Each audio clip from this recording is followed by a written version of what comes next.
Hello, this is the third module of the climate change course. This module deals with climate change adaptation. Climate change adaptation is a response to global warming, also known as climate change or anthropogenic climate change, that seeks to reduce the vulnerability of social and biological systems to relatively sudden change and thus offset the effects of global warming. Even if emissions are stabilized relatively soon, global warming and its effects should last many years, and adaptation would be necessary to the resulting changes in climate. Adaptation is especially important in developing countries, since those countries are predicted to bear the brunt of the effects of global warming. The figure illustrates the relationships among risks, resilience, hazard mitigation, and climate change adaptation. IPCC Working Group 2, the United States National Academy of Sciences, the United Nations Disaster Risk Reduction Office, and other science policy experts agree that while mitigating the emission of greenhouse gases is important, adaptation to the effects of global warming will still be necessary. The effects of climate change vary by region. The effects of climate change may vary across demographic groups. Climate change poses both risks and opportunities. The effects of climate change must be considered in the context of multiple stressors and factors, which may be as important to the design of adaptive responses as the sensitivity of the change. Adaptation comes at a cost. Adaptive responses vary in effectiveness, as demonstrated by current efforts to cope with climate variability.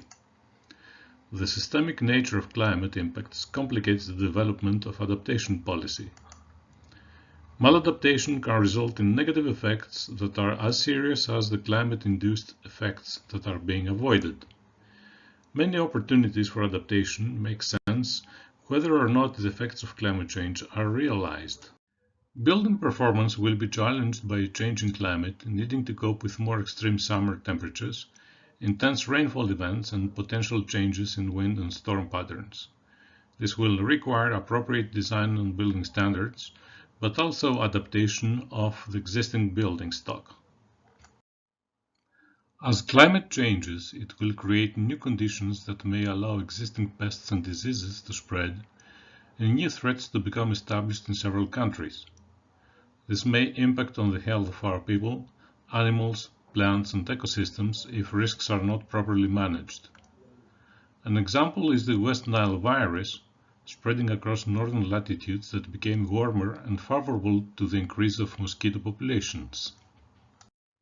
Infrastructure systems are likely to be impacted by an increase in disruptive events such as flooding, landslides, drought, and heat waves. As infrastructure is closely interlinked, failure in any area could lead to wider disruption across transportation networks. In a changing climate, emergency services may need to respond to an increased frequency and severity of flooding, landslide, and wildfire events. There may also be changes in social and recreational behavior that present new challenges to the emergency and rescue services. Organizations need to consider whether staff, equipment, and resources can respond to changing pressures.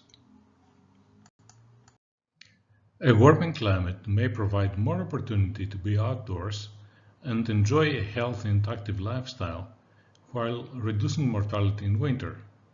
However, it could affect patterns of disease and other health issues and increase mortality in summer. Climate change and associated extreme weather may disrupt the lives of individuals and communities, limiting access to vital services and impacting on people's physical and mental health.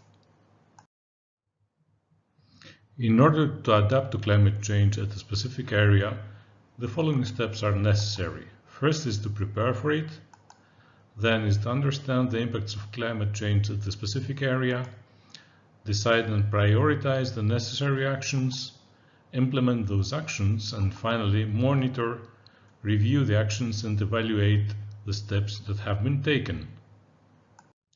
In the face of climate change preparedness, One should identify the impacts of climate change in the specific area, which may be a county or a country or a region or whatever. Increase awareness about the impacts, decide about the measures to be taken, and get a consensus from the various stakeholders on their implementation. In order to understand the impacts, one should review past climate change trends in the specific area, study the impact of past severe climatic events in the area of interest, and assess the further impact as climate continues to change. In order to decide and prioritize actions, one should identify the most significant risks, identify the existing adaptation options, and assess further required actions. In order to implement those actions, one should identify the relevant stakeholders, build partnerships among them, start implementing the actions on the ground, and finally disseminate the actions that have been taken. The last but very important step is monitoring, review, and evaluation. One should monitor progress towards climate change adaptation from the measures that have been implemented, report the progress on their implementation, and also assess the causes of eventual failures and propose improvements. At this point, the short course on climate change is concluded. I hope you found it interesting and useful. Thank you for your attention and goodbye.